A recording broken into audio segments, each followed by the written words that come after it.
video here is for those starting out painting plein air.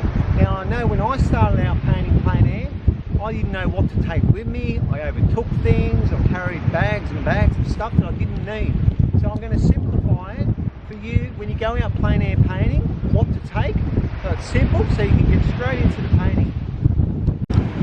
Okay, so what I do is I don't paint on canvas. I used to, but canvases are so expensive. So what I use here is I use MDF board 3mm. You can get from your hardware store. It's cheap.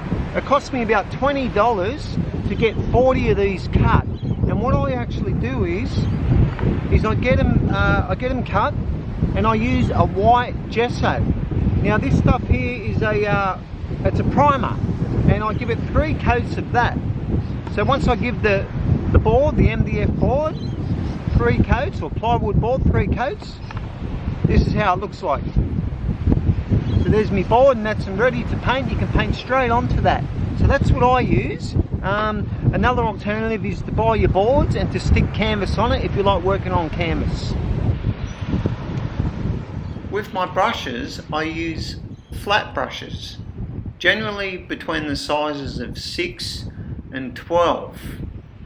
Occasionally I will use a flat brush for the sky, and I also use a fan brush as well, and a liner brush.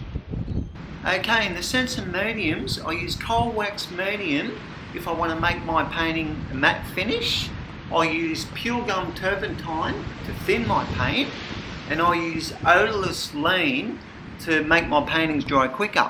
Also I use mineral turpentine to wash up my brushes, and I use a palette knife as well. Okay, for oil paints I use titanium white. I always grab a large tube of that.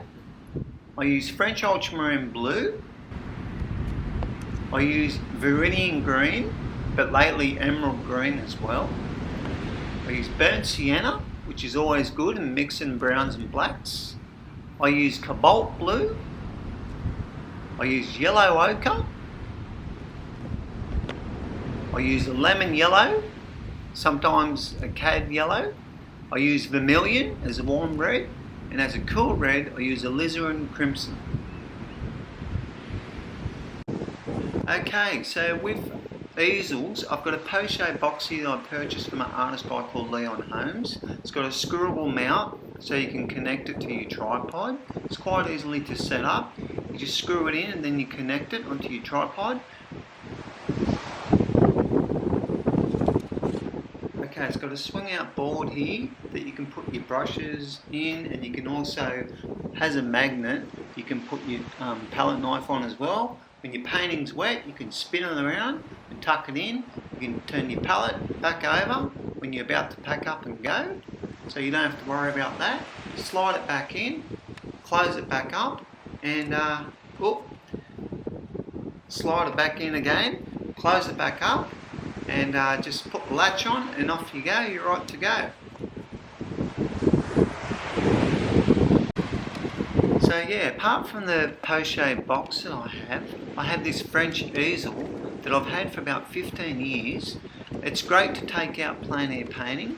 It's quite heavy, but very good to use in windy conditions.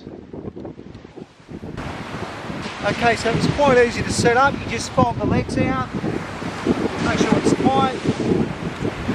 It's heavy to carry around if you've got to do a bit of distance. And when you finish, you just fold it back up as I opened it. Bob's your uncle, off you go. So that's all the options that you can do when you're doing plein air, and make it minimum. Don't carry too much stuff out because you'll regret it later carrying things around. But anyway, yeah, I hope it helped, and get out there, and if you're a bit apprehensive of getting out and doing plein air, once you get out and get that first brush stroke on, you realise, oh, this is fun, and you want to do it more and more like me. So anyway, get out there, enjoy yourself, have a good time painting. Catch you in the next one.